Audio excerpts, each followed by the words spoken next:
Welcome to this edition of the Million Dollar Mastermind podcast. This is where we pick the brains of high achievers from all walks of life and get their hard-earned, real-world insights on winning. I'm your host, Larry Weidel. I'm talking with Sief Khafagi from Los Angeles. How are you doing, Sief? Hey, Larry, I'm doing well. And excited to have you here and find out how someone goes from the bowels of Facebook and Meta and programming to real estate success in a big way. And I kind of know some of the clues there. But anyway, how did you wind up at Meta, of all places? Was that your first, second, third, or fourth stop coming up the ladder, earning your own way in the world?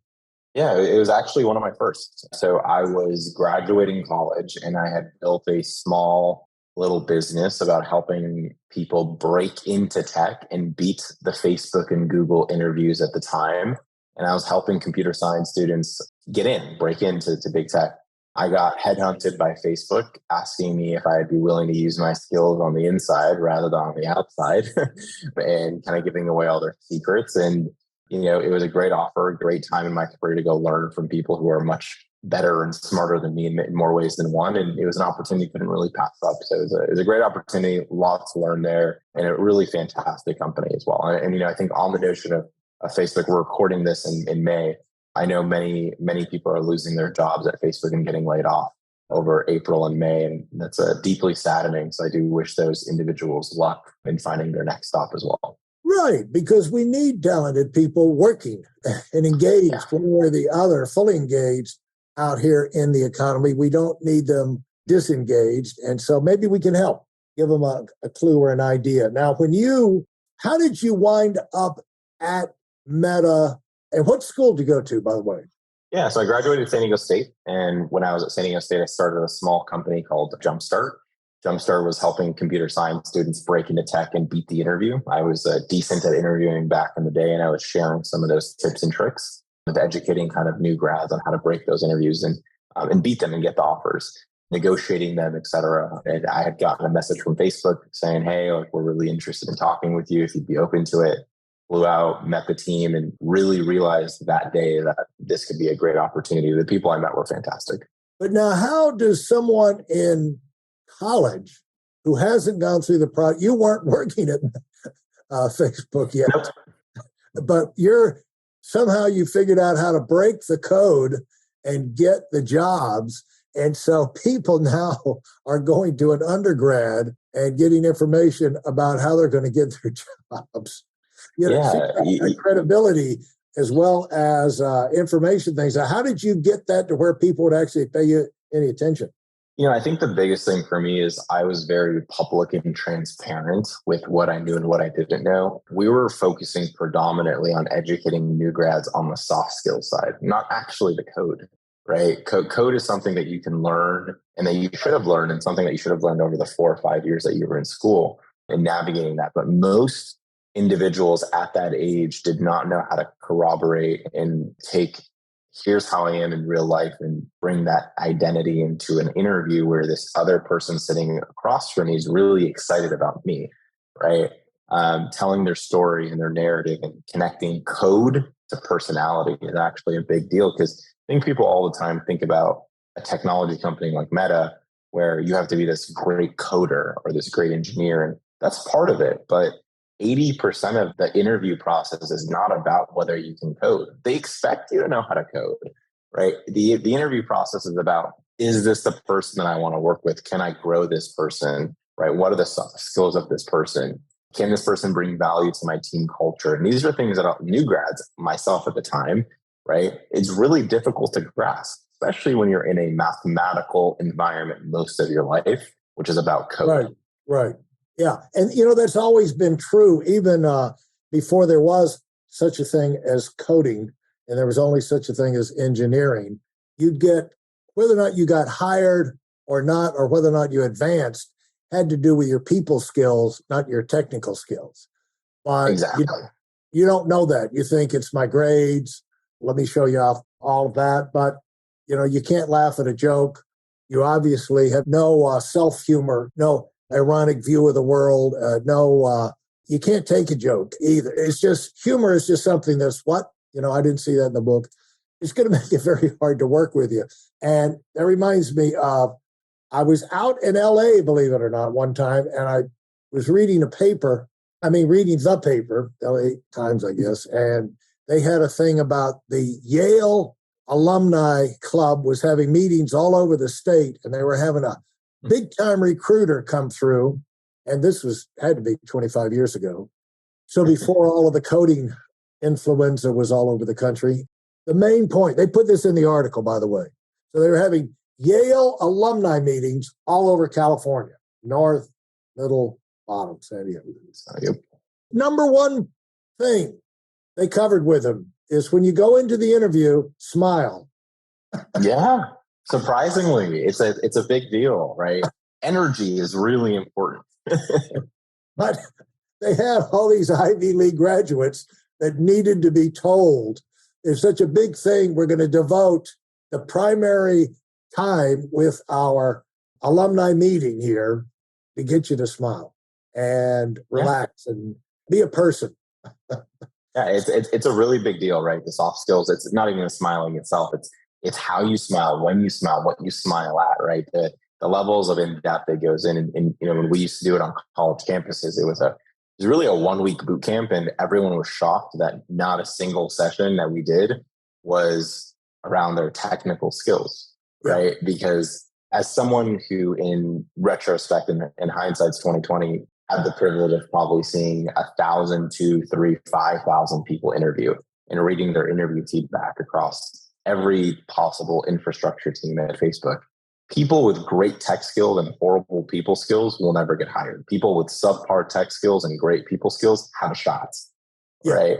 And it's because people can learn, they can navigate, and it's that grit and that attitude that you're bringing to a culture. And like, as someone who runs a company today, you're going to hire the person who's a sponge, who can come in and adapt and navigate, not the person who's going to come in and destroy the culture, right? Because no one wants to be there.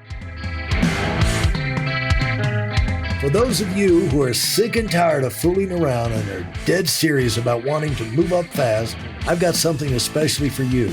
I've combined the best insights from over 40 years in business and making $70 million in income and compressed them into a free webinar. That's right, it's a free resource. If you want to find out exactly what the concepts are that I use in coaching $1 million earners, register now at WeidelOnWinning.com. You'll discover the 5-part framework used by so many to reach their financial, personal, and professional goals. You can find that link in this episode's show notes.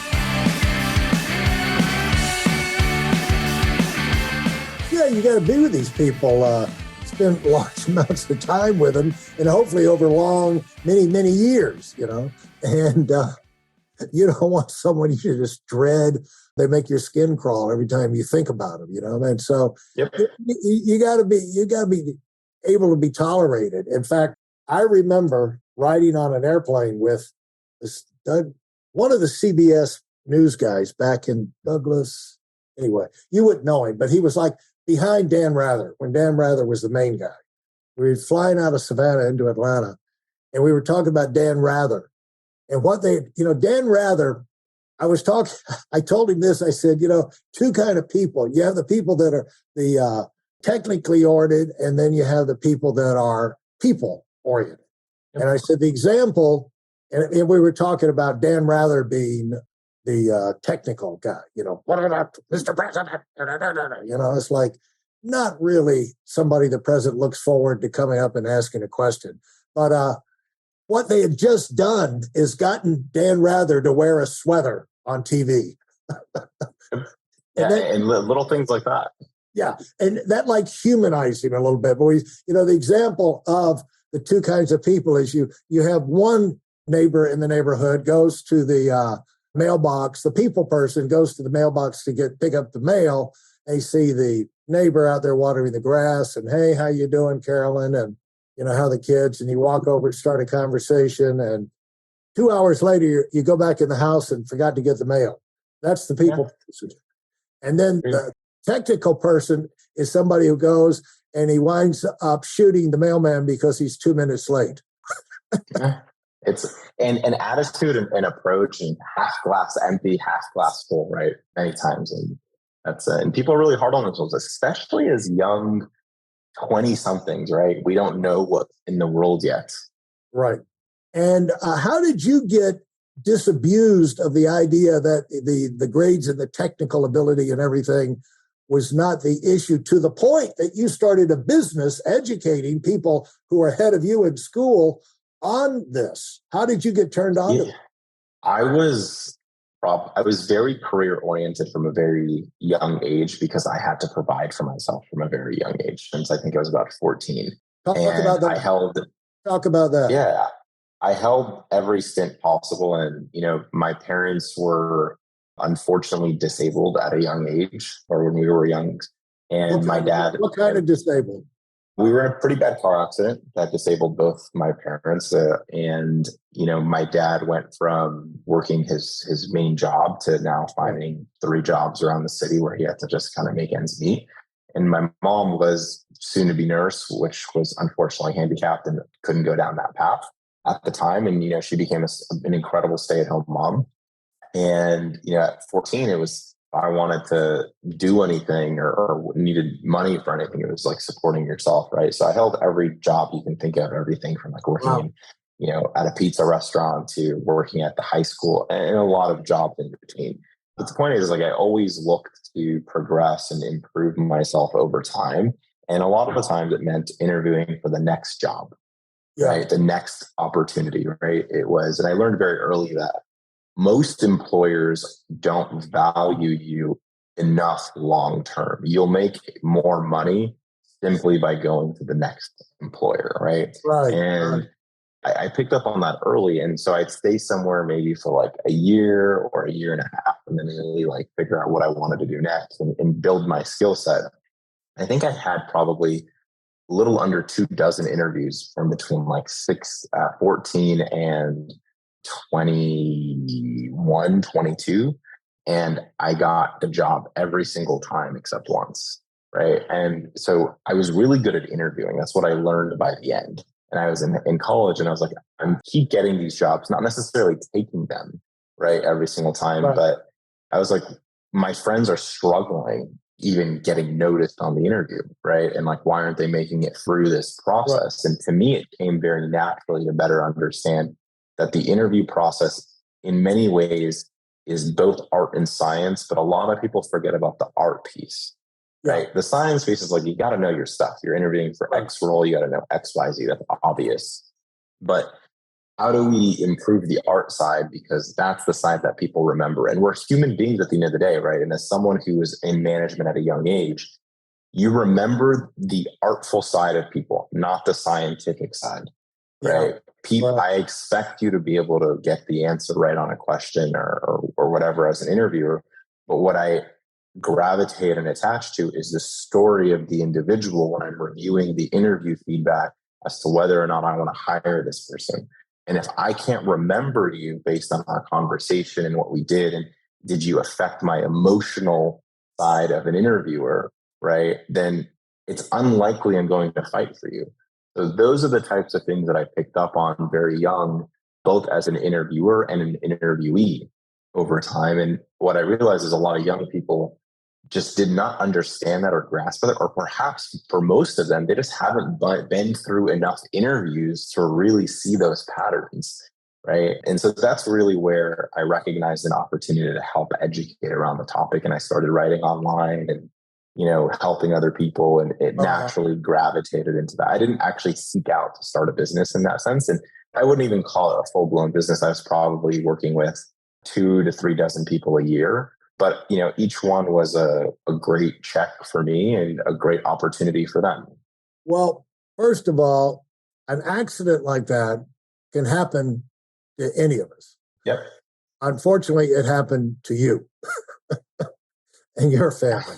And when these things happen, a lot of how people have prepared or lived their life or, built values into their kids and all, that comes into play. And your parents must have done a whole lot right with you growing up for you to say, okay, I've got to take care of myself and see what I can do to help out at home here. And that had to be a tough decision, or had to be tough adjustment, where now your free time is going to be working and you don't really have a choice on that. And it happens suddenly like that. How'd you make that adjustment? It happened when I was 9 or 10 is when it actually happened. And I saw, we moved in with family because my parents were in the hospital for about a year, just kind of recovering.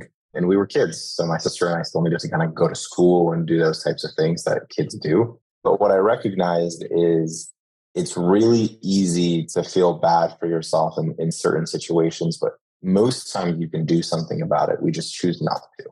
And it's the difficult path, the path less chosen, right? To where you're headed. And I was privileged enough to have parents who, even from their hospital bed, continued to motivate, educate, and take care of us the best of their ability from what they could do from there, right? Checking in on us. And I remember every Friday, actually, after school, my uncle would take me to go visit my parents in the hospital. And it was my favorite part of the week. I'd show up and, my mom would give me, $2 to go to the vending machine and, get a Dr. Pepper, right? It was kind of my treat for the week. But she never stopped being a parent, even though she was going through an incredibly painful time in her life. Same for my dad, right? And they instilled this, even though we have these obstacles, we still have responsibilities, right? And I just I was forced to, in a sense, but, obviously in retrospect, it was a great skill set to pick up on. I picked up on those responsibilities a lot earlier. So navigating them weren't easy, right? And I can't sit here and say that I didn't have tough days in doing so, but I definitely think it molds your perspective on things, especially when things do get tough. And I think a lot of that grit is probably what I would look to as a reason as why we're successful in starting a company. Starting a company has similar, pains. You hear no 9 million times, right? Compared to that one yes. And finding a fit is really hard. So that grit, I'm really empathetic for. Yeah. That's the time I tell my son, you go through where you tell yourself, they can't all be stupid. They can't all be stubborn. They can't. They can't all be too busy. Sooner or later, I just got to, it's kind of like having an injury in your body. You just got to do the exercise, make the movements to force blood into the area that needs repair, because until the blood gets in there, no repair is going to happen. No matter, no amount of shots is going to make a difference. You just have to move things, and get that blood circulating. And same thing in your business. You got to get the blood circulating with prospecting to get it, especially to get it started, but then keeping it going. And you hear a lot of no's along the way. Thanks for listening to the Million Dollar Mastermind.